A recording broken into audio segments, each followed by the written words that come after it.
안녕하세요 여러분, 수익률 상승에 도움을 드리고 싶은 헬퍼입니다. 이제 새벽 3시, 이제 조금 있다가 새벽 3시가 되면 드디어 이제 많은 사람들이 기다리고 있는 이제 FOMC가 이제 드디어 이제 발표가 됩니다. 새벽 3시쯤에 이제 발표가 될 예정이고요. 아마 그때 증시가 위든 아래든 아마 이제 출렁출렁 할 텐데, 중요한 거는 오늘 움직임이 어떻게 가든지 간에 저는 결국에 이제 긴 하락을 이제 시작되리라 생각을 합니다. 계속해서 저의 의견은 똑같고요. 제가 하락을 한다라고 계속 외쳤던 때가, 숏 포지션을 구축했을 때가 나스닥 숏 기준으로 했을 때 한 이 정도 부근? 그때부터 계속 제가 숏을 해야 된다. 이제 증시는 떨어질 거다라고 외쳐왔습니다. 이제 그러다가 이제 결국 여기까지 다시 왔고, 여러 가지 트레이딩이 이 과정이 있었지만, 결국에 이제 매크로적인 부분과 여러 가지 오늘 다 좀 종합적으로 중요한 상황이기 때문에 얘기를 하겠지만, 결국에 기술적 분석으로 보나 이제 매크로로 보나 밸류에이션인 이제 기본적 분석으로 보나 어떤 걸 봐도 저는 결국엔 떨어진다라고 생각을 합니다. 저는 그러니까 최소 나스닥 기준으로 한 8천까지는 빠진다라고 보고 이제 오늘 방송 그냥 바로 이제 시작해 보도록 하겠습니다.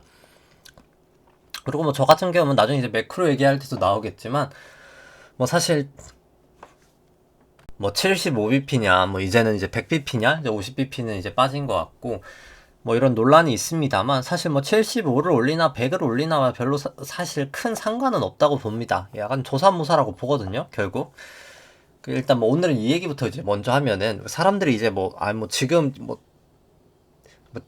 연초? 올해 연초까지만 해도 금리 상단이 내년에 한 3%가 금리 고점일 거야 라고 하다가, 아니야 또 이제 금리 올라가다 보니까 3.5가 고점이야 하다가 이제 아니야 4%가 고점일 거야, 이게 미국 기준입니다.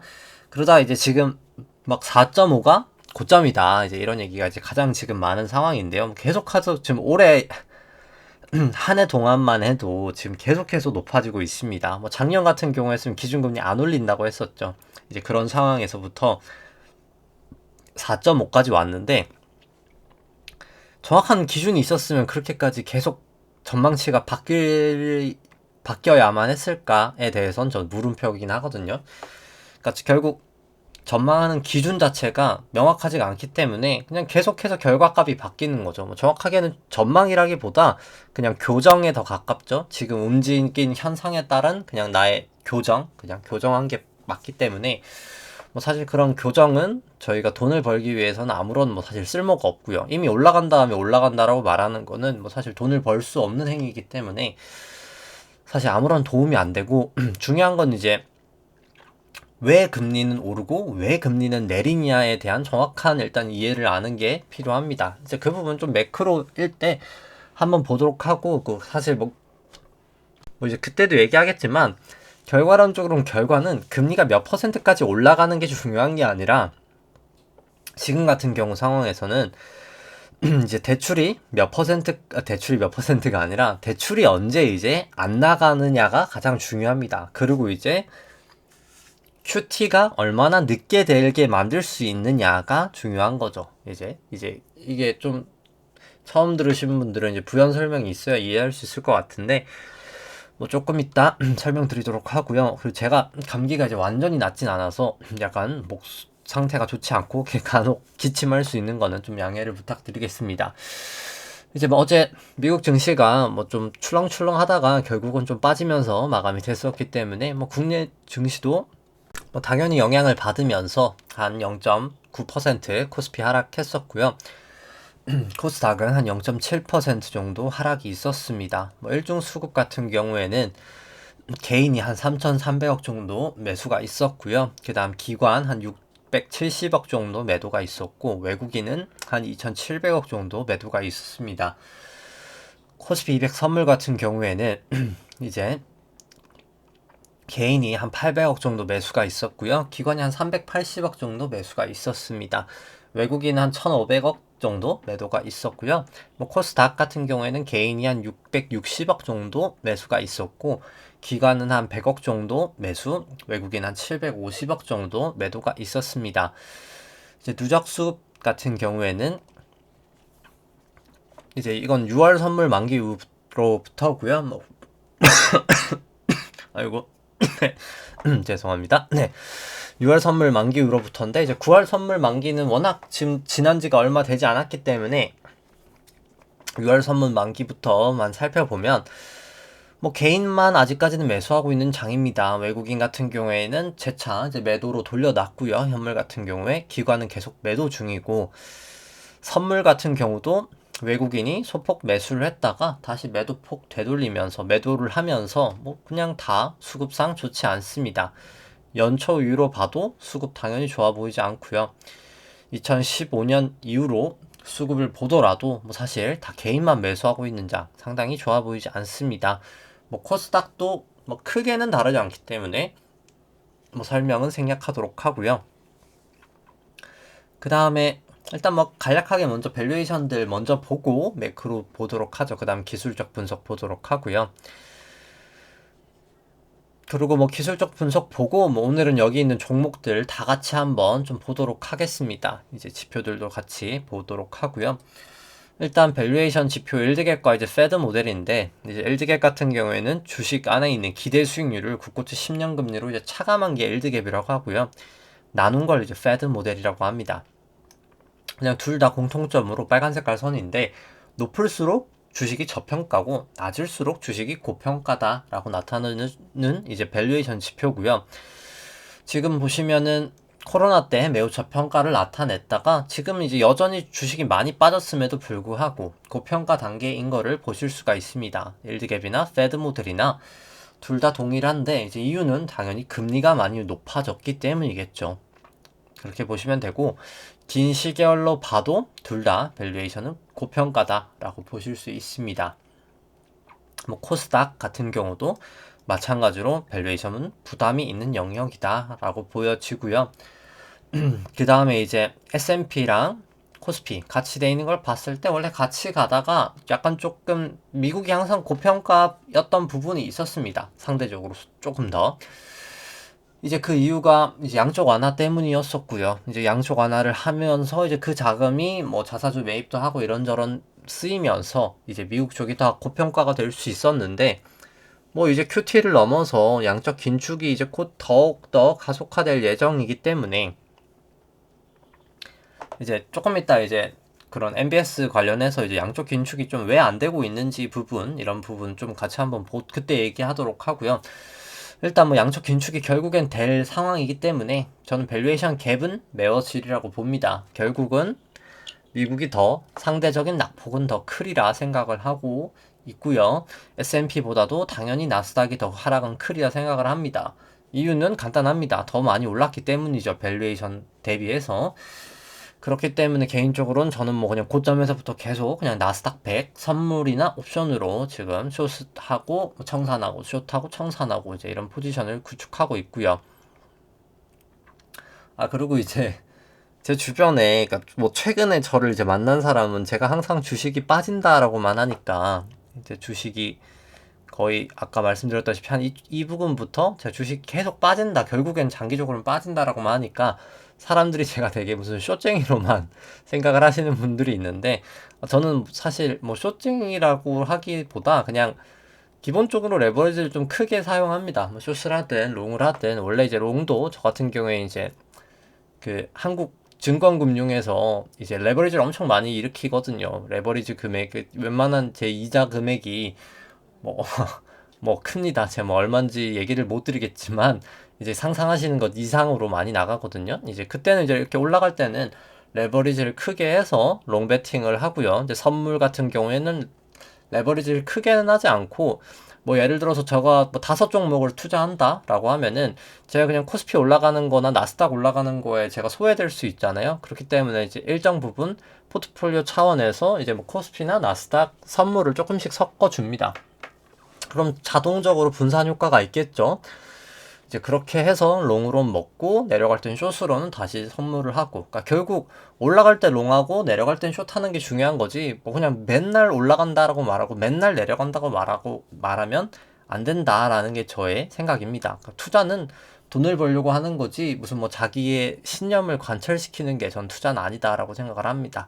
결국 버냐 안 버냐가 중요하다라고 생각을 하고 이게 그냥 이렇게 어떻게 보면 후광 효과가 될 수 있겠죠. 이제 후광 효과를 위해서 하면은 제 수익률이 한 제가 계산을 언제부터 시작했는지 모르겠는데 한 여기부터인가요? 한 여기부터인가? 제가 그때부터 계산을 이제 하기 시작했던 것 같은데 여기부터 여기까지가 한 25배 정도 됩니다. 제 그냥 투입 대비해서 수익률이 한 25배 정도 되고요. 당연히 이제 레버리지를 사용하기도 하고 워낙 뭐 낙폭이 컸으니까요. 올라간 것도 크고 이제 그런 부분이 있습니다. 그러니까 제가 말씀드리고 싶었던 거는 제 방송이 이제 맨날 웬만하면 그냥 내려간다. 이게 결국 뭐 기술적 반등이 있는 것도 있었지만 웬만할 땐 결국 다 내려간다고만 해서 너무 제가 이제 비관론자라고 생각하실 수 있을 것 같아서 좀 부연 설명 삼아 했던 거고요. 결국 뭐 일드갭이나 패드 모델이나 두 나라다. 결국은 저는 빠진다라고 생각을 합니다. 그러니까 증시가 이제 결국 고평가니까 얘가 올라가겠죠. 이제 저평가로 이제 점점 가는 상황. 그럼 이제 주가가 결국 빠지는 상황이 나타나리라 생각을 합니다. 이제 일드갭이나 이제 패드 모델이나 결국 금리가 상당히 조금 큰 영향을 미치기 때문에 금리에 대한 것도 이제 매크로로 계속 좀 살펴봐야 될 문제고요. 그 다음에 신용잔고 살펴보면은 신용잔고 보시면은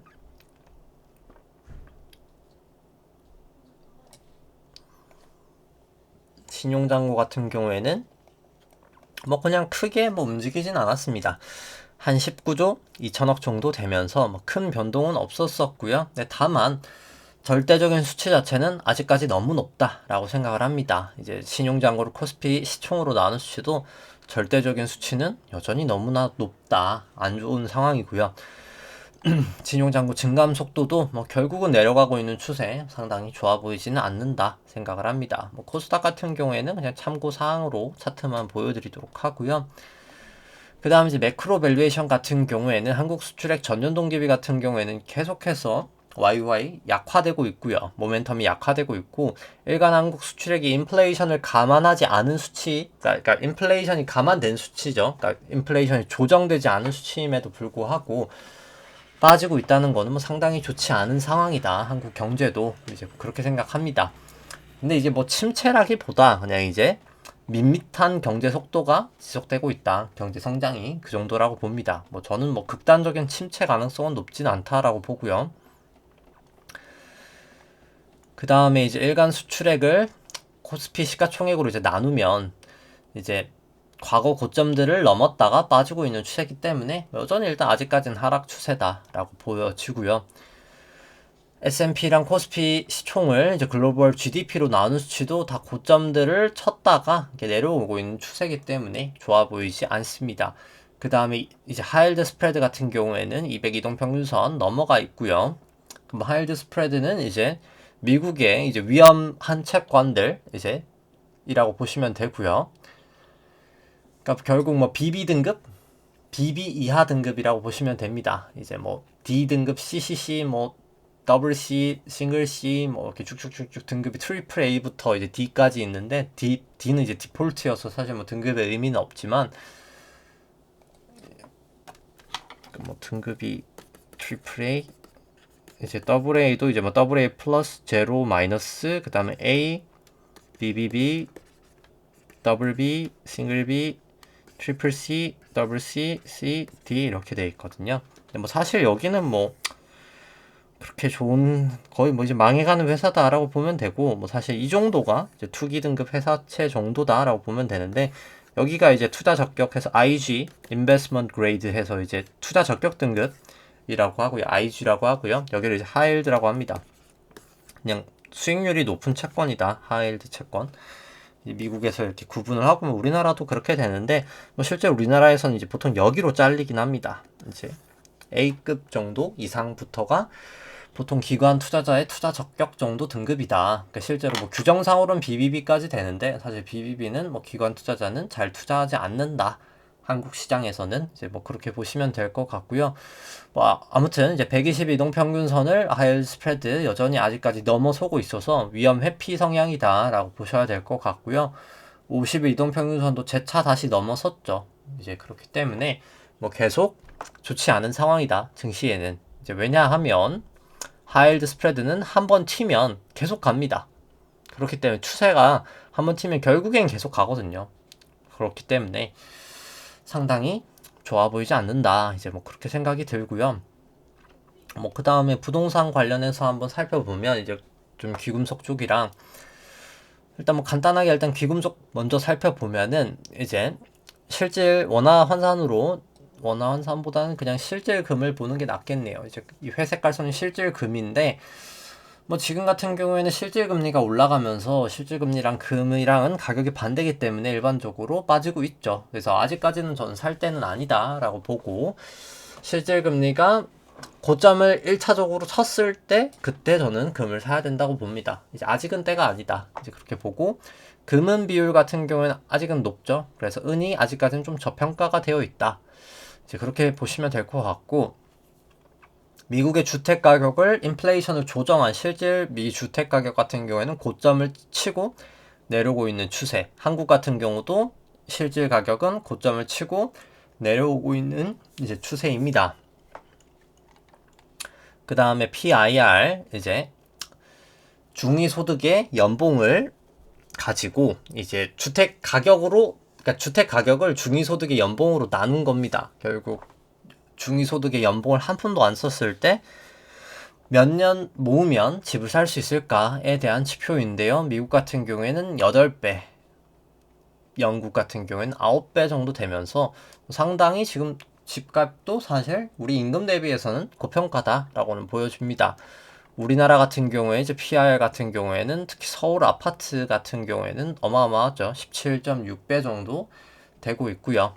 뭐 간만에 그냥 이제 주택 관련 데이터 같은 경우에는 뭐 주택 매매 종합 지수 그리고 이제 아파트 매매 가격 지수 같은 경우에는 다 고점을 찍고 횡보하거나 좀 하락하는 모습 나타내고 있고요. 그 다음에 이제 뭐 이것도 똑같은 거고요. 그 다음에 이제 아파트랑 이제 전세 가격 비율 같은 경우에는 또 좀 내려오고 있는 추세입니다. 뭐 나머지는 그냥 참고 삼아 이제 보시면 될 것 같고요. 뭐 분양 물량이랑 뭐 인허가 실적 이런 건 그냥 참고 삼아 살펴보시면 될 것 같습니다. 그 다음에 이제 ATR하고 이제 빅스 같은 경우에는 14일짜리 ATR, 뭐 ATR은 뭐 사실 포털 사이트에서 검색하면 어떤 건지 나오니까 보시면 될 것 같고요. 빅스는 옵션 안에 있는 내재 변동성입니다. 높을수록 변동성이 크다라고 생각하는 거고 사람들이 낮을수록 변동성이 낮다라고 생각을 하는 건데 이것도 이제 이평선을 넘어 있냐 아니냐가 중요할 텐데 코스피 200 같은 경우에 ATR 아직까지는 이평선 위에 있고 빅스도 위에 있기 때문에 아직까지는 위험 회피로 보셔야 될 것 같고요. 나스닥 쪽 ATR도 뭐 거의 다 있어서 전 조심하셔야 된다 보고 빅스도 여전히 위에 있기 때문에 좀 위험 회피 성향은 계속 유지가 되어야 된다라고 생각을 합니다. 그 다음에 뭐 실질금리 같은 경우에는 상당히 많이 올라가 있죠. 지금 계속 저는 단기적으로는 좀 오르리라 봅니다. 이제 실질금리는 결국 명목금리, 그냥 일반적으로 금리 몇 프로야 했을 때가 명목금리고요. 명목금리를 이제 기대 인플레이션 BEI로 나눈 게 이제 실질금리입니다.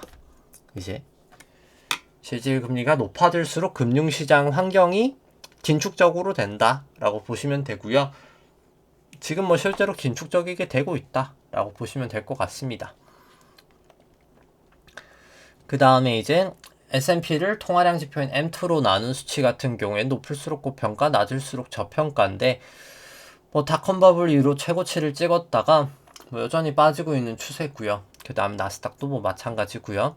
을시어 5천 시총도 뭐 마찬가지고 을시어 5천 시총을 이제 GDP로 나눈 버핏 지수 같은 경우에도 뭐 여전히 높은 레벨을 유지하고 있습니다.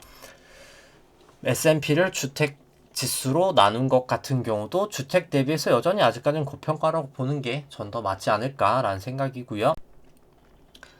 뭐 그 다음에 이제 코스피도 똑같이 M2로 나눈 수치 같은 경우에는 뭐 미국만큼 고평가는 아니지만 뭐 저평가도 아니다. 뭐 이 정도로 보여지고 이제 나스닥이 아니라 코스닥도 그렇습니다. 코스피를 이제 서울 매매 주택 가격 지수로 나눈 수치 같은 경우도 여기 이제 고점 라인이 좀 명확하죠. 이렇게 지금은 뭐 엄청 비싸다라고 보기는 어려운데 그렇다고 뭐 엄청 싸다고 보기도 어렵겠죠. 주택에 비해서. 주택도 고평가긴 하니까요. 그리고 뭐 이제 한국 쪽 이제 이 통화량 데이터도 좀 업데이트가 돼서 살펴보면은 한국 쪽은 이제 M1 나누기 M2가 내려가고 있죠. 그리고 이제 M2-M1 증가율로 올라가고 있고, 이게 결국 이제 돈이 실물 경제로 흘러가고 있다라는 의미입니다. 이게 올라가고 있다는 것 자체가. 이때가 올라갔었죠. 이때가 이제 물가가 올라가는 사이클인 거거든요. 그러니까 지금 이제 물가가 올라가는 사이클에 있다라고 일단 뭐 간단하게 이렇게 M1하고 M2 데이터로도 뭐 확인은 하실 수가 있고요. 뭐 예대율이랑 뭐 대출 증가율 이런 거는 뭐 당연히 정부 정책이 있고 뭐 금리도 워낙 레벨이 높아지기도 해서 뭐 둘 다 내려가고는 있습니다. 뭐 실질금리랑 뭐 실업률 이런 거는 뭐 특별하게 말씀을 드릴 건 없을 것 같고요. 실질금은 당연히 이제 올라가고 있는 추세고요. 그리고 뭐 오늘 좀 시간이 길어질 것 같기는 한데 뭐 이게 뭐 그런 얘기를 많이 하죠. 지금 뭐 환율이 워낙 뭐 거의 1,400원 근처까지 와 있으니까 뭐 참 이게 그 통화 수합을 해야 된다 뭐 이런 건 있지만 뭐 사실 통화 수합을 한다고 해서 문제가 해결이 되지 않는 게 뭐 우리나라 뭐 외환 보유고가 얼마다 뭐 외환 보유고가 지금 뭐 최고치다 뭐 그래서 뭐 안전하다 막 이런 얘기를 하지만 뭐 사실 그게 맞지는 않는 얘기인 게 잘 몰라서 그러는 건데, 이 외환 보유고가 얼마다라고 말하는 게 이 외국 증권입니다. 이게 그냥 한국은행의 자산 사이드거든요. 한국은행의 이제 자산, 총 자산을 제가 이제 요인별로 이제 나눠 놓은 건데, 이 외국 증권이 그냥 우리나라의 이제 외환 보유고다라고 이제 발표를 하는 그 양입니다.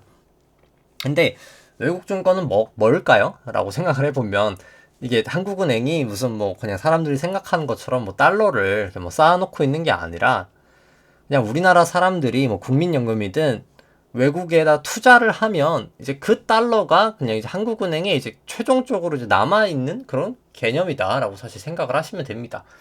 그래서 그냥 우리나라가 해외 투자한 금액이랑 뭐 거의 유사해요. 이게 사실상 이제 뭐 꼭 투자가 아니더라도 뭐 어떤 뭐 영업적인 목적이든 뭐가 됐든 간에 그런 목적이에요. 근데 그걸 우리가 뭐 달러가 필요하다고 쓸 수 있나요? 막 갑자기 기업이 달러가 필요하다고 우리 막 그 개인 투자자분들이 투자했던 금액이나 뭐 국민연금이 투자한 거 주식을 팔진 않잖아요.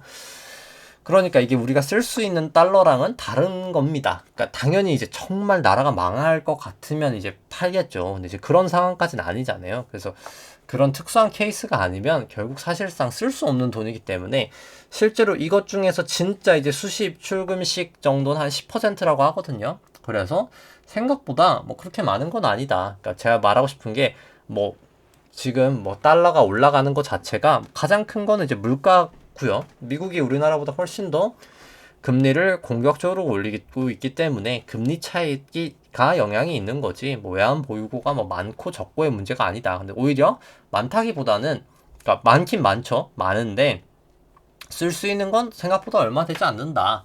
이제 그거에 대한 약간 착각을 버려야 된다라고 저는 생각을 합니다. 그러니까 뭐 이게 좋고 나쁘고의 문제가 아니라 이제 정확하게는 이해를 해야 되는 거죠. 그러니까 뭐 좋고 나쁘고의 문제는 아닙니다. 이건 뭐 많다고 좋은 것도 아니고 뭐 없는 것보단 좋겠네요. 이제 없는 것보단 좋은데 뭐 많다고 무조건 이제 바로 쓸 수 있는 건 아니다. 뭐 이제 그 정도로 생각을 하시면 될 것 같습니다. 뭐 이거는 한국은행 부채 계정인데 이거 뭐 나중에 기회가 되면 뭐 얘기하도록 하고요.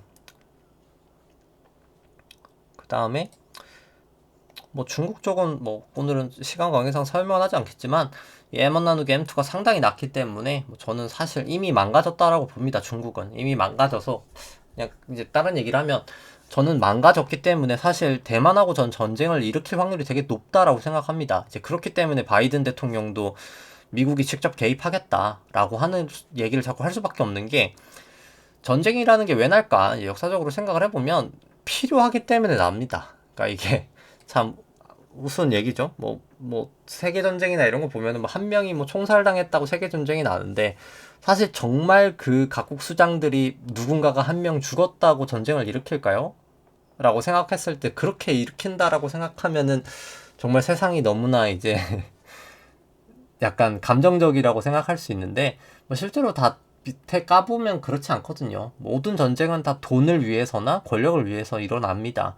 중국 같은 경우에도 결국 지금 이렇게 경제가 무너진 상황에서 전 이미 무너졌다고 보거든요. 중국은 이미 지금 이미 맛이 간 상황에서 뭔가 시선을 돌려야 되겠죠. 그러면 이제 시선을 돌리는데 가장 큰 효과가 있는 건 전쟁입니다. 사실 그렇기 때문에 저는 대만하고 전쟁을 이번 우크라이나가 아니더라도 사실 생각보다 저는 날 수 있다라고 항상 생각을 하고 있었는데, 근데 이제 미국에서도 근데 대만은 무조건 막긴 해야 되거든요. 왜냐면 이제 TSMC가 있으니까 이게 반도체 생산 라인 때문에 지켜줘야 합니다. 그리고 대만을 지켜야만 중국이 스스로 무너지겠죠. 왜냐하면 전쟁으로 시선을 완벽하게 못 돌리니까요. 그러니까 이기지 못한다고 하면은 원망이 결국 중국 내로 돌아갈 수밖에 없기 때문에 전쟁이 이제 못 나거나 안 나거나 중국이 전쟁을 패배한다면 중국은 당연히 이제 분열될 수밖에 없겠죠.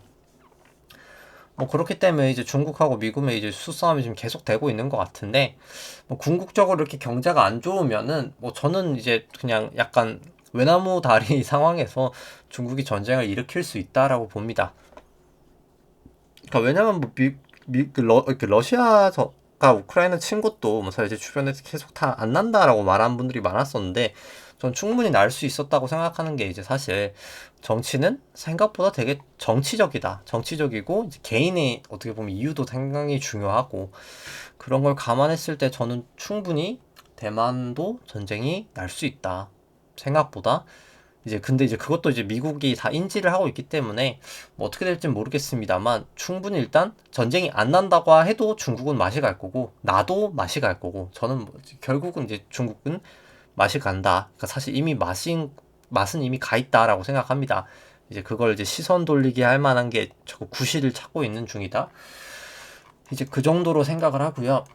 그 다음에 이제 매크로 관련해서 뭐 살펴보면은 뭐 오늘 워낙 좀 시간이 지금 좀 많이 가긴 했는데 그냥 매크로를 이제 한번 시간을 살펴보기 위해서 그냥 먼저 다른 걸 보고 할까 하다가 그냥 뭐 저번에도 제가 오래 못했으니까 그냥 한번 해보죠. 그러니까 뭐 결국 그냥 매번 반복되는 얘기입니다만 사실 양적 완화랑 양적 긴축을 알아야 됩니다. 그러니까 이걸 워낙 잘못 알고 있는 사람들이 많아서 뭐 이제 뭐 너무 많이 들으셔서 지루하실 수도 있겠지만 그만큼 사실 돈 버는 데는 지금 이거를 이해하는 것밖에 좀 중요한 게 없다라고 생각합니다. 뭐 사실 뭐 실적이 얼마나 아니도 중요하겠지만 그거보다도 저는 이게 더 중요하다라고 생각을 하고 다시 한번 그냥 전체적인 흐름을 한번 반복을 해보면 양적 완화 같은 경우는 이제 그냥 자산을 사는 거 아니냐, 이제 중앙은행이 자산을 사는 거 아니냐라고 하지만 이제 정확하게 이제 왜 자산을 사고 어떻게 되는지를 이해를 해보면 뭐 연준이라고 생각을 해보죠. 연준이 자산을 사는 건 맞습니다. 뭐 국채를 100을 샀다고 생각해보죠. 그럼 뭔가 이제 부채가 필요할 거 아니에요? 근데 이제 일단 뭐 그건 나중에 얘기로 하고 누군가 또 국채를 팔았겠죠? 누군가 국채를 팔고 100이라는 현금이 생길 겁니다. 그럼 그 100이라는 현금이 결국 은행의 예치가 되겠죠? 그럼 그 돈은 은행의 예수부채가 100이 늘고 은행은 100의 현금이 느는데 현금은 이자를 안 주니까 이걸 연방준비은행에 예치를 합니다.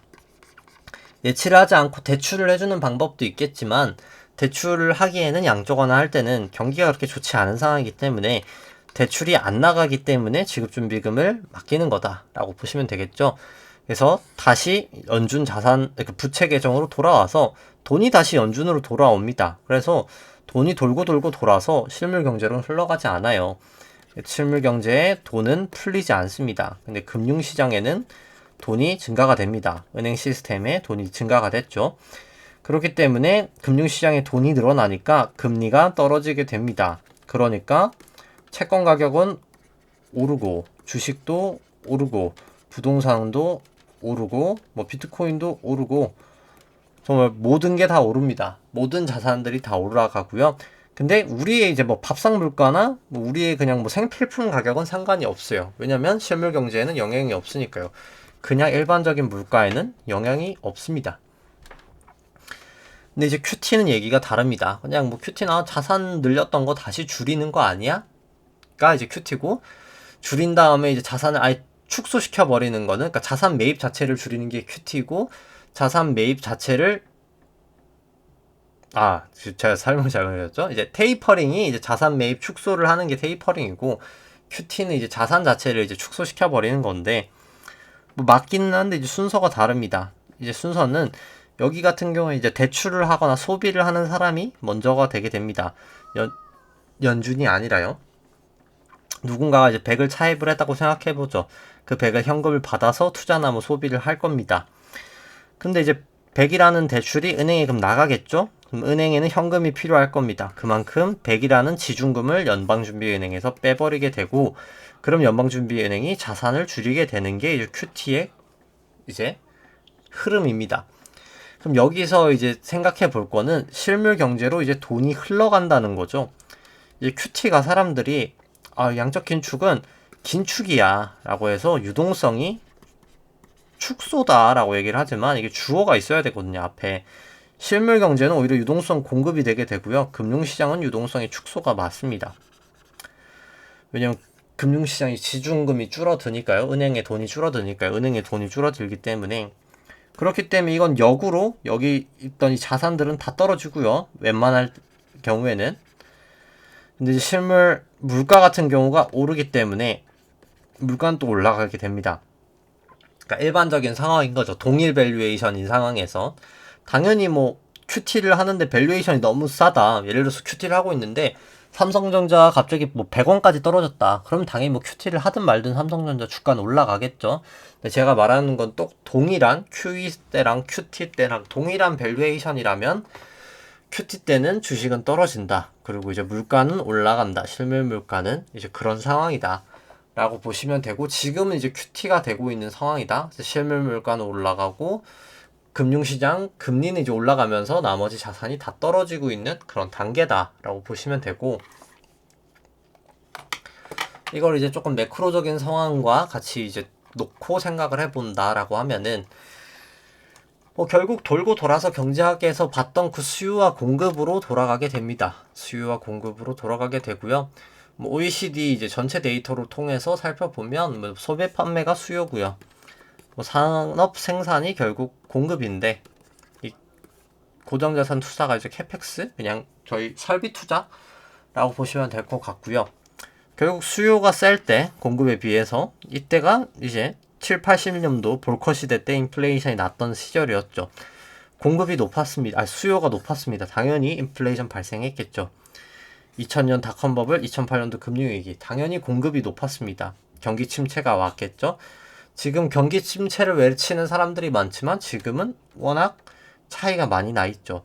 코로나 이후로 라이프 사이클도 바뀌고 라이프 스타일도 많이 바뀌고, 그 다음에 이제 돈을 워낙 많이 뿌렸죠. 재정 정책을 너무 많이 썼기 때문에 사람들이 돈이 너무 많아졌습니다. 그래서 소비 자체가 너무나 기형적으로 많이 증가가 됐고, 공급망 차질 때문에, 차질이 없던 건 아니에요. 차질이 있었기 때문에 공급망은 이만큼까지 증가를 하지는 못했습니다. 근데 뭐 사실 저는 뭐 공급망 차질이라는 표현보다는 정확하게는 이 CEO들이 과연 이게 이 소비가 과연 지속될 수 있을까에 대한 물음표가 전 있다라고 봅니다. 그래서 설비 투자를 그만큼까지는 적극적으로 하지 않고 있다 라고 보여지고, 설사 하고 있다 하더라도 설비 투자에는 당연히 시차가 필요하다 라는 딜레이가 있다. 이제 공급량은 뭐 그냥 바로 탄력적으로 증가되지 않잖아요. 비탄력적이기 때문에 공급량은. 이제 그런 부분이 저는 조금 영향을 미치고 있다. 결국 지금은 수요가 강해서 인플레이션이 온 부분이 일단 1차원적으로 있다 라고 보시면 될 것 같고요. 그 다음에 이제 그런 상황 때문에 결국엔 이제 대출이 증가하게 됩니다. 수요가 증가되니까, 경기가 활성화가 되니까 대출이 증가되게 되고요. 그게 이제 2021년 5월 정도부터 대출이 증가되게 됩니다. 대출이 급격하게 증가되게 되죠. 2021년 5월부터 해서. 그래서 이제 나타났던 현상이 원래 이제 이 상업은행 예대율인데요. 이제 예대율인데, 예금에 비해서 대출을 얼마나 해줬냐. 원래 닷컴 버블 때 2008년 금융위기 딱 다 100% 정도를 해주면서 금융시장에 이제 신용 창출이 많이 되면서 버블이 왔던 시기였습니다. 근데 지금은 돈을 워낙 많이 풀어서 예금 보시면 예금 증가율이 어마어마하잖아요. 원래 이렇게 갔어야 되는데 예금 증가율이 어마어마하게 풀리면서 예대율이 엄청나게 떨어지면서 돈이 너무 은행에 많아진 겁니다. 사람들한테 너무 돈이 많아진 거죠.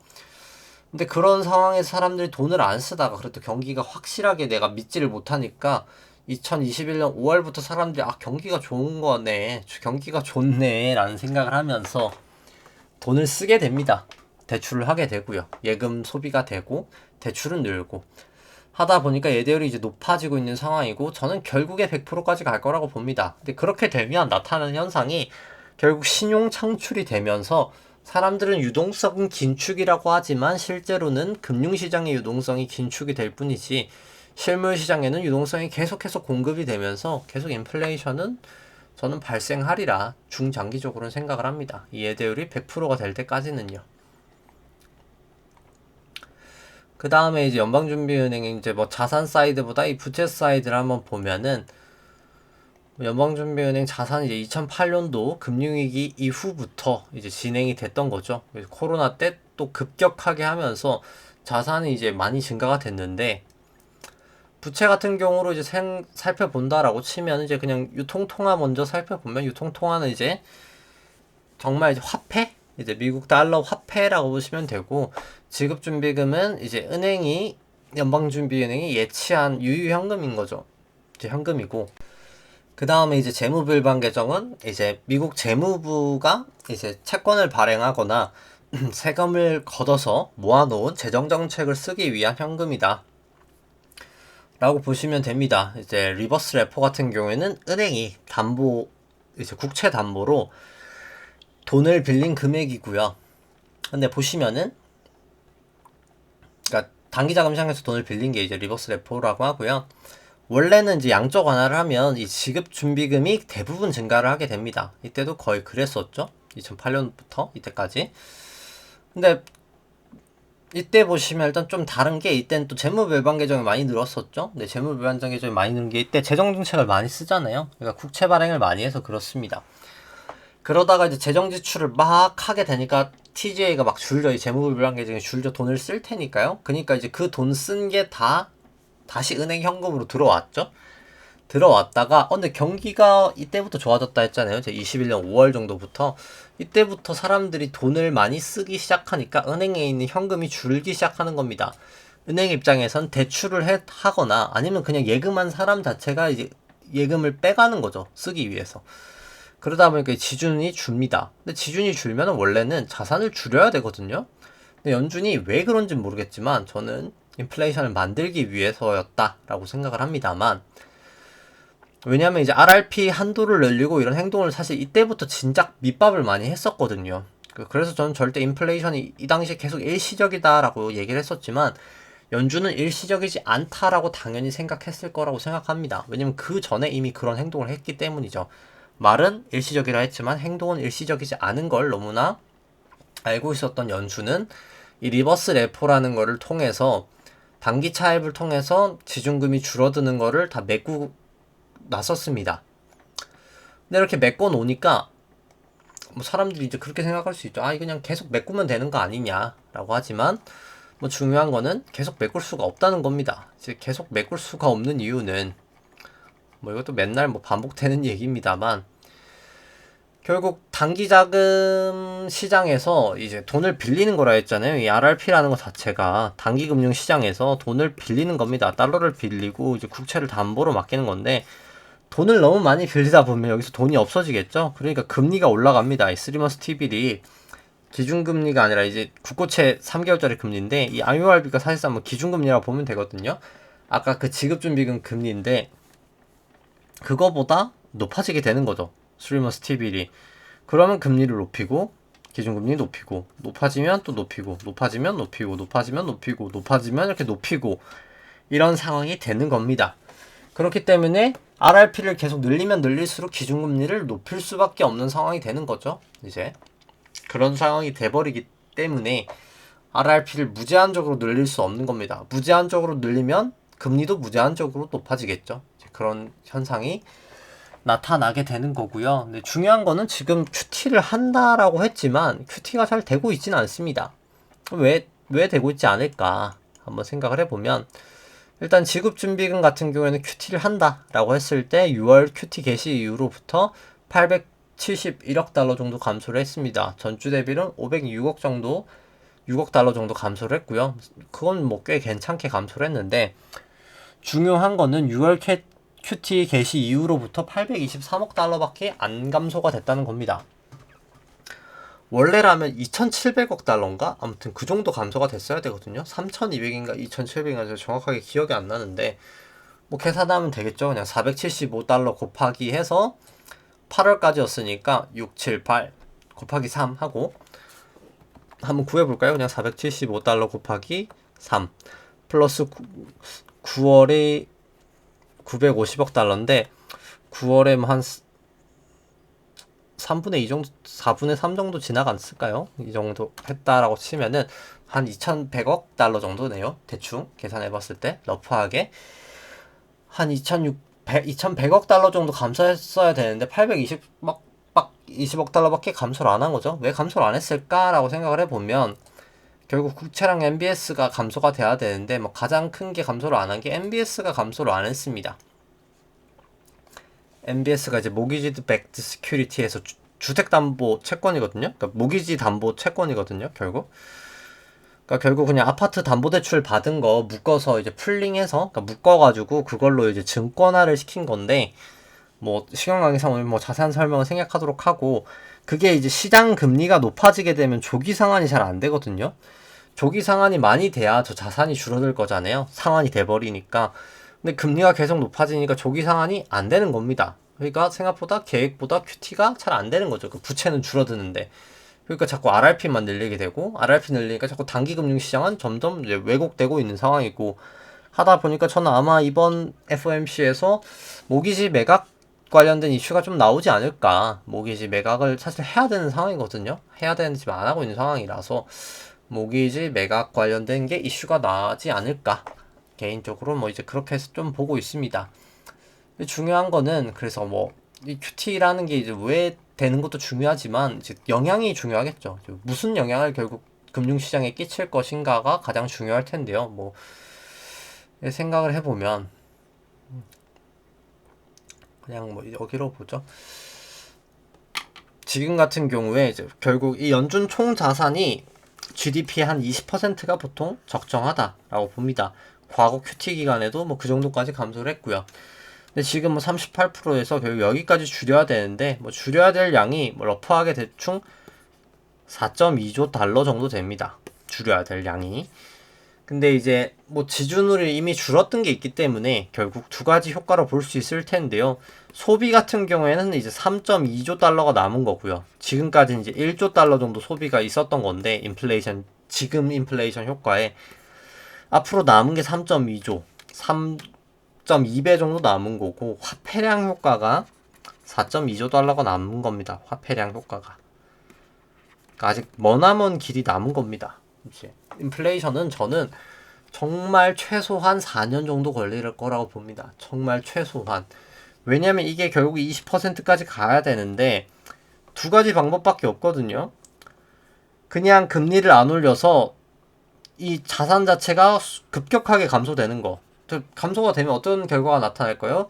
실물 시장의 돈이 급격하게 증가가 될 테니까 물가가 폭등을 할 겁니다. 그게 1번 케이스. 2번 케이스는 금리를 매우 높여서 이 QT가 천천히 일어나게 하는 거. 그게 이제 2번 케이스가 되겠죠. 어떤 걸 선택할지는 모르겠습니다만, 뭐 저는 중간 정도 선택할 거라고 봅니다. 그래서 그렇긴 한데 뭐가 됐든 간에 결국 이게 줄어드는 기까지는 물가는 잡혔다라고 말하는 건 너무 시기상조라는 겁니다. 결국 이 수치가 20%까지는 와야 이제 뭔가 저희가 뭐 금리부 자산을 매입을 하든 좀 약간 이제는 뭐 이제 뭐 비둘기파적인 그런 얘기를 할 수 있지 않을까. 근데 여전히 지금은 전혀 아닌 상황이다 라고 보시면 됩니다. 그 다음 이제 드디어 이제 기술적 분석으로 넘어가 보도록 하죠. 뭐 시간 관계상 이제 시간이 많이 흘렀기 때문에 뭐 국내 쪽은 앞부분 다 생략하도록 하고요. 결국 여기 이제 고점 치고 나서 이제 작년 연초 1월이죠. 코스피 200으로는 여기가 이제 고점인데, 고점 치고 나서 저는 이제 A B 1, 2, 3, 4, 5로 해서 C가 끝이 나서 이게 큰 A파 되고 아주 작은 B파 올라온 다음에 C파가 지금 내려가는 파동이다 로 보는 게 이제 가장 깔끔한데, 근데 국내는 일단 완벽하게 깔끔하진 않아서 솔직히 제가 딱 국내는 파동상으로 말하기는 좀 애매하다. 솔직히 제가 뭐 애매한 거를 확실하게 말할 수는 없으니까요. 애매하다라고 보여지고, 다만 뭐 괴선상으로 봤을 때도 다 역전이죠. 뭐 사실 좋게 볼 근거는 어디에도 없다. 국내 쪽도 그렇게 보여집니다. 뭐 그 다음에 이제 뭐 코스닥 같은 경우도 뭐 차트가 너무나 똑같기 때문에 뭐 설명 생략하도록 하고요. 뭐 제가 요즘에는 뭐 메인이 사실 해외이기 때문에 뭐 해외를 더 중점적으로 얘기를 드리는 것도 있지만, 국내보다는 해외 파동이 훨씬 더 깔끔하기 때문에 제가 해외 쪽을 조금 더 중심해서 얘기를 드리고는 있습니다. 2009년도 이후로부터 새로운 파동이라고 보여지고요. 여기까지 1파, 2파, 3회1, 3회2, 3회3, 3회4, 3회5로 3파. 여기가 트라이앵글로 뭐 정확하게 피보나치까지 다 맞거든요. 이게 비율이. 그래서 1, 2, 3, 4, 5파로 해서 피보나치 비율도 다 맞으면서 트라이앵글로 4파가 나왔고요. 이제 코로나가 이제 마지막 4파의 5파였던 거죠. 그 다음에 마지막 5파가 나오고 A, B, C로 저는 빠지리라 생각을 합니다. 그런 상황 속에서 이제 1파로 본다라고 치면은 1파 같은 경우에는 이제 5파 고점이 전 여기라고 보는데, 5파 고점 이후로 A, B, C, A, B, C, 그 다음에 이제 A, B, C, B, 1, 2, 3, 4, 5로 해서 C가 나면서 얘가 이제 큰 A라고 보고요. 이게 이제 A, B, 1, 2, 3, 4, 5, C 해서 큰 B라고 봅니다. 큰 A, 큰 B가 나왔으면 이제 큰 C가 나오겠죠. 결국은 큰 C가 전 이렇게 빠진다고 봅니다. 그러니까 여기서 이제 조금 고민할 게 있는데, 결국 C는 또 5파로 이루어질 거거든요. C는 1, 2, 3, 4, 5로 이루어질 텐데, 이게 이제 1, 2, 3, 4, 5, 2, 그 다음 3의 1, 뭐 3의 2, 4의 3이든 뭐 3의 2가 좀 더 갔다가 이렇게 빠지든, 뭐 저는 일단 이렇게 갈 확률이 가장 높다고 보고요. 이게 1파랑 4파랑 여기가 1파면, 그러니까 1, 2, 3, 4, 5로 본다고 하면은 1파랑 4파가 원래 겹치면 안 되거든요. 사실 엘리어트 파동에서 가장 조금 잘 어겨지는 게 이거긴 하거든요. 그래서 이게 완벽하게 제가 아니다라고는 말할 수가 없어서 말을 할 수가 없긴 한데, 확률상은 낮다고 보기 때문에 이게 1이고 이게 2고 아마 지금 3회 C의 3회 어딘가를 저는 가고 있지 않나 생각을 합니다. 그리고 이제 중요한 것은 26일 후행 스팬이 이제 넘어오기 시작하죠. 그렇기 때문에 고점이 점점 내려올 겁니다. 기준선이 방향이 이제 내려올 거거든요. 머지않아 증시는 급락할 거라고 봅니다. 뭐 FMC가 솔직히 없는 날이었다 하더라도 뭐 저는 기술적 팬텀만 봤을 때 기준선이 이제 내려온다고 라고 하면은, 왜냐면 여기서 명확하게 A, B 1, 2, 3, 4, 5 모양이 나와서 이게 B 모양이 나왔기 때문에 어차피 명확한 C인데 기준선까지 빠진다라고 하면 명확하게 빠진다 라고 보여주고, 주봉상으로도 딱 여기가 26 변화일이거든요. 후행 스팬이. 그래서 늦어도 이번 주나 다음 주부터 저는 급락하리라 생각합니다. 증시 9일 후행 스팬이 이미 역전이 됐고요. 월봉을 보더라 하더라도 이제 S&P로 보면은 이게 지금 여기 9일 후행 스팬도 딱 전환위로 와 있죠. 계속해서 좋지 않은 상황이고, 거기다가 여기서 보셔도 기준선이 이제 이탈이 된 상황이다. 지지되던 게 없어졌다 라고 보시면 됩니다. 쿵 하고 저는 빠지리라 생각을 합니다. 아마 뭐 이번에 뭐 혹시나 FOMC에서 뭐 단기 반등한다 하더라도 하고 나서 저는 크게 빠지면서 C가 크게 하락하리라고 보고요. 뭐 비트코인도 뭐 마찬가지기 때문에 뭐 그냥 시간 관계상 비트코인 설명 생략하도록 하겠습니다. 뭐 V코스피 같은 경우에는 변동성 올라가면서 200 이동평균선 뚫어버렸고요. 빅스 같은 경우에도 지금 구름대를 살짝 고개를 내민 정도인데, 너 올라가는 순간 이제 훅훅 갈 수 있겠죠. 올라갔다가 한번 구름대 테스트하고 갈 수는 있겠지만 어찌됐던 간에 쭉쭉 올라가리라 판단이 됩니다. 필라델피아 반도체 지수도 뭐 단기 반등 정도는 언제나 가능하겠지만 어차피 단기 반등밖에 안 되고 계속해서 하락하리라 보여집니다. 계속 조심하시는 게 좀 필요하다 생각을 하고요. 뭐 니케이 같은 경우에도 구름대랑 여기 모든 괴선들 좀 많이 모여있긴 해서 뭐 단기 반등 정도야 언제든 가능하겠지만 결국엔 반등했다가 구름대 깨지면서 무너지리라 봅니다. 그냥 바로 무너지든. 뭐 유로도 뭐 똑같은 상황이기 때문에 뭐 설명 생략하도록 하고요. 뭐 항생 계속해서 안 좋은 추세, 정말 안 좋아 보이고요. 상해 종합도 뭐 계속 이렇게 떨어지는 추세, 당연히 좋아 보이지 않습니다. 뭐 달러 인덱스는 다시 이제 재차 고점 갱신하면서 추세 계속 끝까지 이어나가고 있고요. 뭐 달러 원 같은 경우에도 여전히 강한 추세를 이어나가고 있습니다. 뭐 WTI는 이제 뭐 동원령 나오면서 여기 이제 반영이 안 돼 있는데, 오늘 같은 경우에는 이제 푸틴 대통령이 지금 동원령을 선포했죠. 30만 명 예비군 동원이 되면서 결국 전쟁은 쉽게 끝이 안 날 겁니다. 뭐 저는 쉽게 끝이 안 날 거라고 봅니다. 그래서 계속 지지부진하게 이제 이렇게 땅 따먹기가 될 때가 가장 힘든 거거든요. 차라리 미사일로 때릴 때가 그런 전쟁이 빨리 끝나지, 지금 이렇게 탱크로 이제 뭐 깃발 싸움 하는 순간 전쟁은 길어지리라 봅니다. 역사적으로 우리나라도 이제 그 산 하나 두고 이제 깃발 꼽는 그런 싸움을 할 때가 6.25 전쟁 다른 전투 할 때보다도 더 사망자가 많았다라고 하더라고요. 이제 그게 뭐 당연히 이제 그런 산 하나 이제 뺏기는 게 워낙 영토 입장에서 큰 입장이기 때문에 이제 백병전을 갈 수밖에 없습니다. 요즘엔 탱크로 많이 하긴 합니다만 시간도 길어지고 사망자도 점점 많아지는 그런 상황은 뭐 전 좀 피하기는 어렵지 않은 전황이지 않나라는 생각은 계속해서 들고 있습니다. 금 같은 경우는 실질금리 반등되면서 빠지고 있고, 뭐 결국은 좀 더 빠지긴 할 거라고 봅니다. 이제 그랬다가 이제 매수 타이밍 오면 그때 사야 되겠죠. 계속 지켜보고 있고요. 국고채 10년 전고점 돌파를 해버렸고, 미국채 10년도 전고점 돌파한 상황입니다. 이제 개별적인 종목 살펴본다라고 하면은 뭐 키스콜딩스는 그나마 다행히 이제 이 기준선을 넘어오긴 했는데, 뭐 재차 이제 깨지면 무조건 팔아야 된다는 생각입니다. 사실 깨지면 무조건 팔아야 된다. 지금 차트 모양도 사실 이게 그렇게 좋아 보이는 모양새는 아닙니다. 여기서 돌파가 되면 뭐 가장 좋겠지만, 여기 이제 강력한 구름대를 돌파하기 전까지는 그렇게 긍정적으로만 보긴 저는 어렵다라는 생각입니다.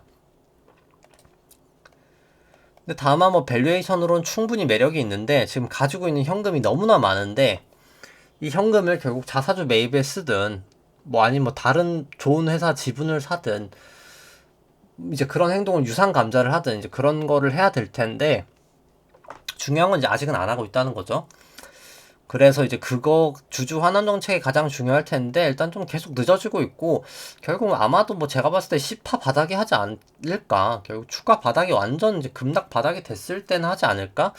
좀 시간이 더 길어질 수 있는 리스크는 점점 이제 증시가 하방이 될수록 조금 더 심해지고 있지 않나, 이제 개인적으로 그렇게 보긴 하고요.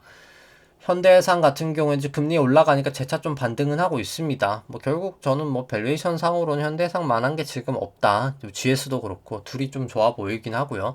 왜냐면 매크로랑 잘 맞으니까 금리가 올라갈 때 현대해상은 저는 뭐 긍정적으로 보고 있고, 뭐 기대 수익률 같은 경우에 많이 낮아지긴 했습니다만 전에 비해서 뭐 이 정도면 그래도 지금 상황에선 높은 수준이기 때문에 뭐 저는 뭐 그러니까 마치 이런 거죠. 제가 이게 주식을 다 얘기를 하니까 약간 추천으로 생각하는 경우가 많이 있으시긴 하던데, 추천은 맞기는 한데 어느 정도 그냥 제 기준에선 괜찮은 것 같다 이 정도긴 한데, 이게 그냥 증시 자체가 안 좋으면 뭐 다 안 좋습니다 사실. 그러니까 마치 그런 거죠. 그러니까 상대적으로 낮다라고 얘기를 드리는 거지, 지금 상황에서 제가 뭐 폭풍적인 막 상승이 날 것 같다 이런 느낌까지는 아니고요. 상대적으로 하락장에서 많이 버티고 있다, 버틸 것 같다인 겁니다. 실제로 많이 버티고 있는 게 사실이죠. 다른 주식에 비해서 사실 현대해상은 뭐 저 같은 경우에는 아직까지 플러스기도 하거든요. 이제 그런 상황이다. 상대적인 낙폭 자체가 여기가 고점이었기 때문에 많이 안 빠진 것도 사실이다. 이제 그 정도 느낌으로 보시는 게 맞지 않을까. 그러니까 뭐 저 같은 경우에는 이제 국내 주식을 롱하고 이제 나스닥 100을 숏하고 있는 그런 이제 뭐 포지션이다라고 보시면 될 것 같고요. 뭐 DB 손보는 뭐 설명 생략하도록 하고, 우리금융지주 같은 경우에도 뭐 그냥 지지부진하게 지금 뭐 딱 저항선도 돌파를 못하고 지지선도 돌파를 못하고 뭐 이제 그런 느낌의 상황입니다. 그래서 뭐 딱히 좋아 보이지도 딱히 나빠 보이지도 않는, 어떻게 보면 나쁘다라고 보는 게 더 맞겠죠. 왜냐면 위에서 놀고 있는 건 아니니까.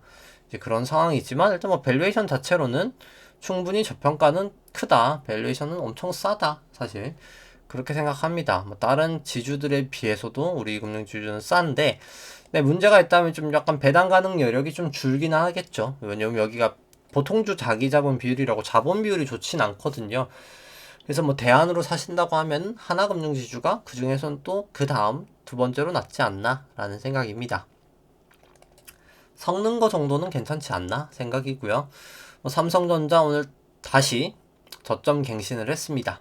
좋아 보이지 않고요. 당연히 삼성전자 계속해서 삼성전자 절대가치평가로 살펴본다라고 하면은 삼성전자는 한 44% 밸류에이션 매력은 있지만 뭐 그게 엄청 높은 수치는 또 아니기 때문에 뭐 그렇게 좋아 보이진 않고요.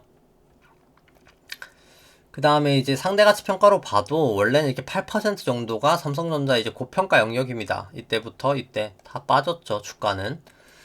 그렇기 때문에 근데 지금이 또 그렇게 높냐라고 하면은 그렇게 또 높은 것도 아닙니다. 엄청 싼 것도 아니어서 이때에 비하면 뭐 엄청 비싸다라고 말할 수는 없지만 엄청 싼 것도 아니고, 근데 여기서 이제 금리까지 조정을 해버린다면 금리를 조정한 기대 수익률로는 오히려 비싸 보인다.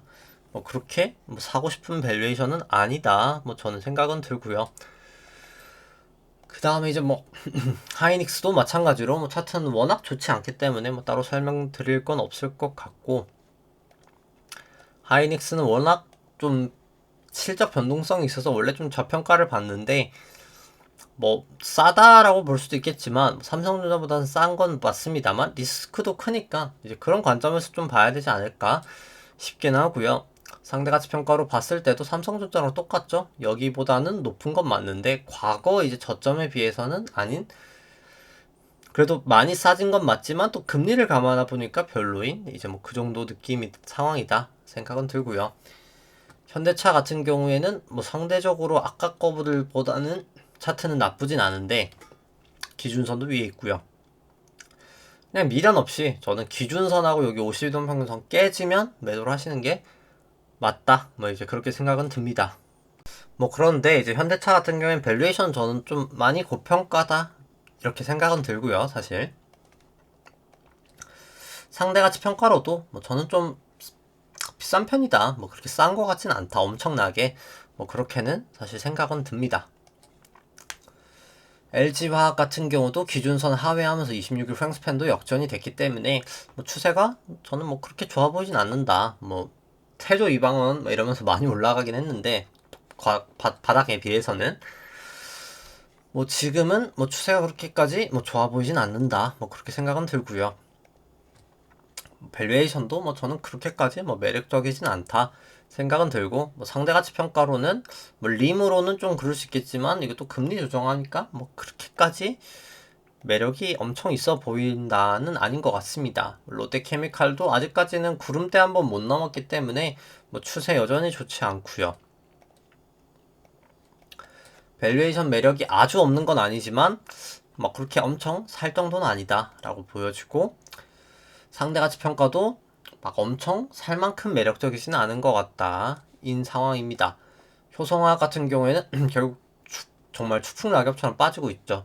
뭐 제가 이제 예전에 얘기를 드렸었지만 이 주봉상 여기 200이동평균선을 재차 하회하면 매도를 하시라라고 얘기를 드렸습니다. 여기 정도 부근에서 깨지고 나니까 정말 이제 다시 넘지 못하고 여기 기준선에서 저항받고, 전환선에서 저항받고 그냥 빠져버리잖아요. 그러니까 밸류에이션 상으로는 싼 건 맞습니다.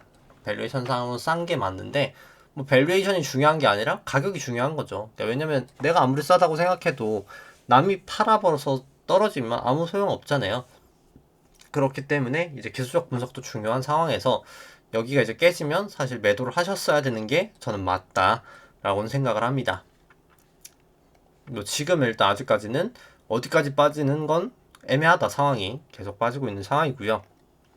근데 뭐 그렇기 때문에 뭐 밸류에이션은 충분히 사실 저평가는 된 상황입니다. 근데 일단 뭐 굳이 떨어지는 칼라를 먼저 잡을 필요는 없는 거죠.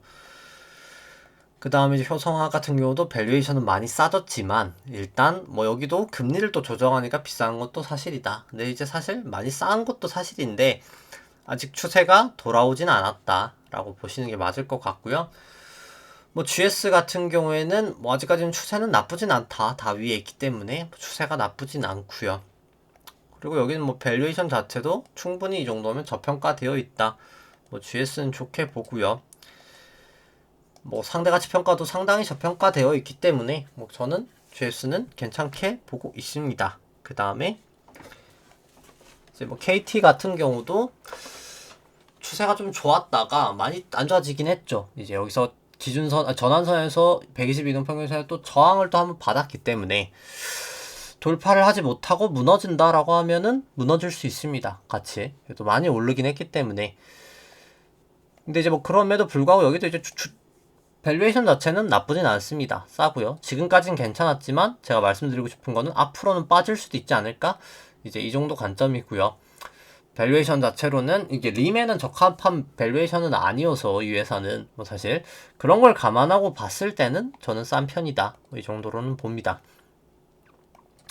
DLNC 같은 경우도 뭐 결국 계속 건설 업황이 좋지가 않죠. 이제 그렇기 때문에 빠지고 있고요. 그래서 뭐 굳이 지금 다 역전이 된 상황에서 매수할 필요는 없다. 여기 변환일도 오고 해서 일단 아직은 지켜보자 관점이 맞는 것 같고요. 근데 뭐 다만 밸류에이션은 싸다. 밸류에이션은 싼 건 맞다. 이제 근데 다만 좀 더 지켜보자. DLNC 상대가치 평가로는 싼 건 맞다. 근데 조금 지켜보자. 이제 뭐 굳이 더 떨어질 수도 있는데 먼저 살 필요는 없다. 인 것 같고요. 뭐 카카오도 신저점 갱신하면서 계속 빠지고 있습니다.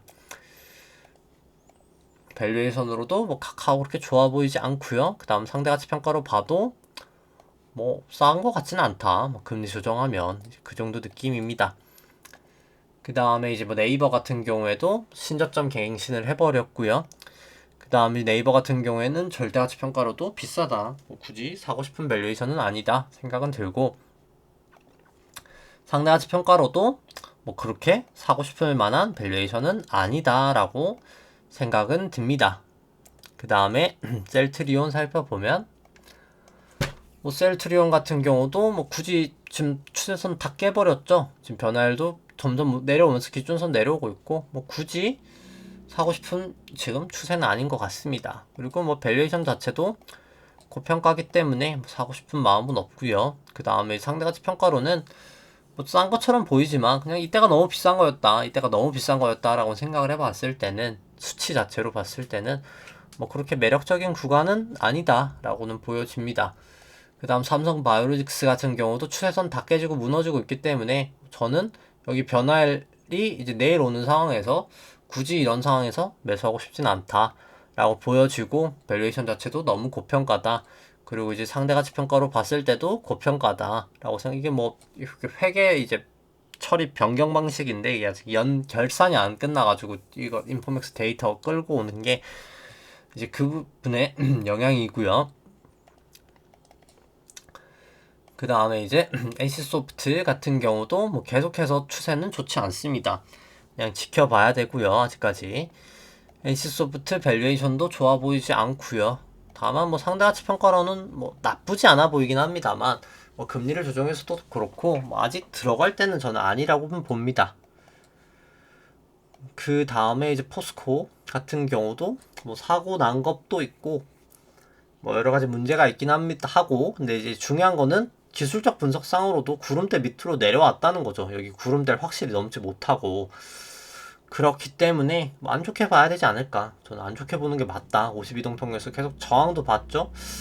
그렇게 기술적 분석상 좋아 보이진 않는다. 곧 있으면 변화일도 이제 내일이 오고 그렇게 좋아 보이지 않는다. 내일부터 강하게 빠질 수도 있겠다.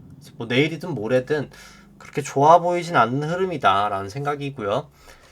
밸류에이션으로는 싸다, 충분히 싸다 라고 생각은 듭니다. 사실 밸류에이션 상으로는 상대가치 평가도 그렇고요. 뭐 싼데 중요한 거는 뭐 싸도 떨어지면 할 말이 없는 거죠. 이제 그런 상황이다 라고 보여지고요. LG전자 같은 경우도 뭐 계속 떨어지고 있는 상황, 뭐 굳이 먼저 살 필요 없다 라고 보고, 상대가치 평가로 봤을 때, 절대가치 평가로 봤을 때도 뭐 저렴하긴 저렴하다. 근데 이제 상대가치 평가도 저렴하다. 근데 굳이 뭐 떨어지는 칼라를 잡을 필요는 없다. 이제 그렇게 생각을 합니다. 그 다음 제일제당 같은 경우는 구름대를 좀 확실히 넘었어야 되는데 넘지는 못했죠. 그래서 뭐 굳이 일단 넘고 사는 게 저는 맞다. 종가 기준으로 넘고 사자 이제 그렇게 보여지고요. 상대 가치 평가로 봤을 때도 엄청나게 막 메리트가 있어 보이진 않는 그 정도 밸류에이션이고, 그러니까 상대 가치 평가로 봐서 약간 절대 가치 평가고 나쁘진 않은데 좀 추세를 더 봐야 되지 않을까? 뭐 저는 그 정도로 보고 있습니다. 그 다음 이제 한국 기업 평가 같은 경우에도 추세가 좋지 않죠. 그냥 아직까지는 지켜보는 게 맞을 것 같다라는 느낌이고, 밸류에이션 상으로도 뭐 그렇게 고평가도 저평가도 아니다. 상대 가치 평가로도 그냥 고평가도 저평가도 아니고 금리를 감안하면 고평가다라고 보여지고, 다올은 충분히 저평가되어 있는데 리스크도 크다. 사실 종목에 대한 리스크도 크다. 워낙 리스크 있는 투자를 많이 하기 때문에 뭐 그 정도라 봅니다. 이제 하이 리스크 하이 리턴 종목이다 보여지고, 한국금융지주 같은 경우에는 그냥 미들 리스크 미들 리턴, 그냥 중간적인 리스크에 이제 중간적인 수익 정도. 안전하게 가고 싶으면 한국금융지주, 리스크하게 가면 다올, 아니면 뭐 섞으셔도 될 것 같고요.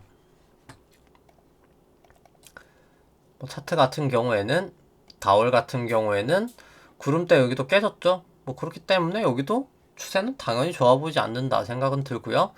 한국금융지주도 다 깨졌죠. 여기 전환선에서만 딱 지지되고 있는데 이거까지 깨져버리면 뭐 정말 더 이상 잡을 게 없다. 내일부터 그리고 변화일이다. 여기도 계속 좋아 보이지 않습니다. 다. 애플 같은 경우도 뭐 결국 애플 같은 경우는 뭐 워낙 대장주니까 중요하니까 한번 설명 보죠. 추세선으로도 정말 잘 먹거든요. 애플은 이렇게 추세선 그은 곳에서 추세선 긋고 일단 위치를 한번 보죠.